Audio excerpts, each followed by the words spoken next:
Okay, a quick little introduction to the Lindex Nicken machine tending robot. Call it the Tender.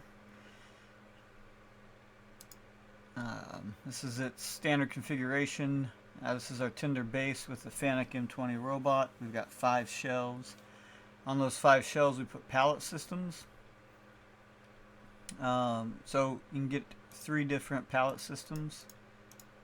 The first would be a 6x6. So you can see with the 6x6 you can get 3 of them per shelf, and then second would be the 6x10. You can get 2 per shelf. So basically if you had 3 per shelf, that's 15 per face, 60 per Tender base. So you have 60 parts ready to go. 6x10 it's 2, so you've got 10 per face, and then 40 per Tender. Our parts tower here, and then we have the 9x20, 1 per shelf. So that'd be 20 options there. So what we'll do for the Handguards solution is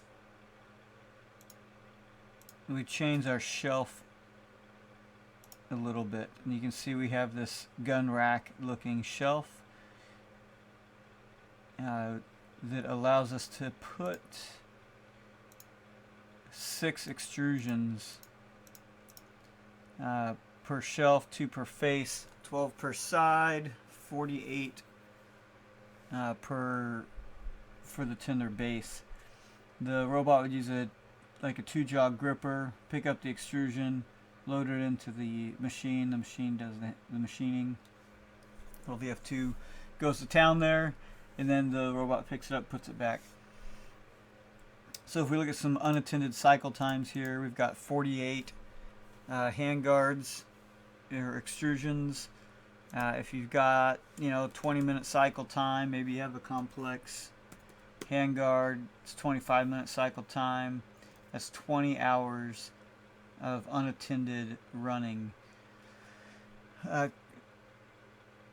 with fairly good, you're probably 85-90% on your spindle efficiencies. Maybe you have a very near net extruded shape and you have a very simple handguard design. Maybe you're in the 10-minute mark on your cycle time, so now you're only getting 8 hours of unattended cycle time. So what we do is we add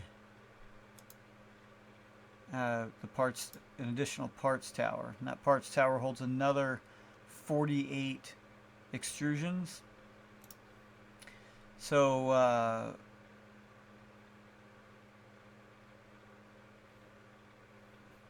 what's that going to be? 96.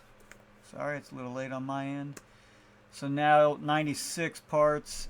If they're simple near net extruded shape, you've got a 10-minute cycle time. You're looking at 16 hours unattended. If you've got that 20-minute cycle time, you've got 32 hours unattended.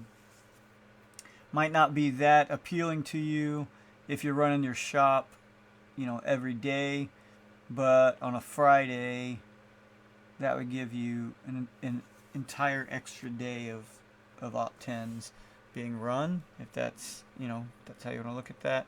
But again, that extra parts tower really comes in handy when you have a very simple, very straightforward, maybe do a couple side passes, hit a few M-locks on there, and cut your Picatinny rail. That'd be about a 10-minute cycle time. If you're more complex than that, then that cycle time's going to start creeping up there. So typically a handguard will have an Op-20 that needs some work done on the ends. We need to face off, maybe do a detail for the barrel nut. So then we would go back to where'd my handguard, my VF handguard drivers, parts tower. Go back to our standard configuration, and we would introduce the Op20 pallet. You can see here what we've done is put 3 handguards. This would definitely not be a 10-minute handguard. It's probably 20 plus minutes on that handguard. But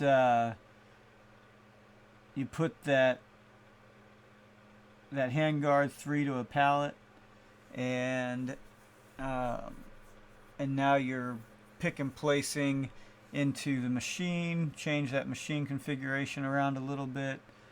We'd put this driver on maybe like a Jergens or a Shunk Vero 0-point system. There's a couple of them on the market today. So we'll go ahead and get rid of that. Get rid of that driver.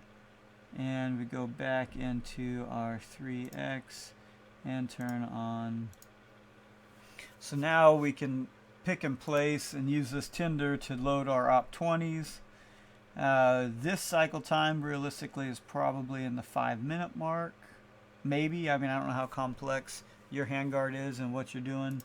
But, you know, we've got 3 times 5 is 15. So we've got 60 of them in that tinder base. We'll give it a 5-minute runtime. And that's 5 hours unattended. So here you need to manage your bottleneck. If you've got 5 hours of Op20 work and 8 hours of, whoops, might as well make that 20.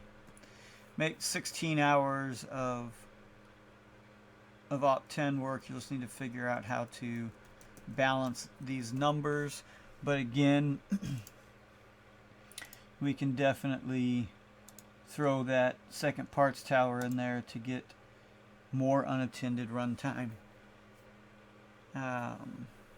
So that's the solution we've come up with for the Lindex-Nicken tinder and for handguards, using pretty much our standard product with very few modifications.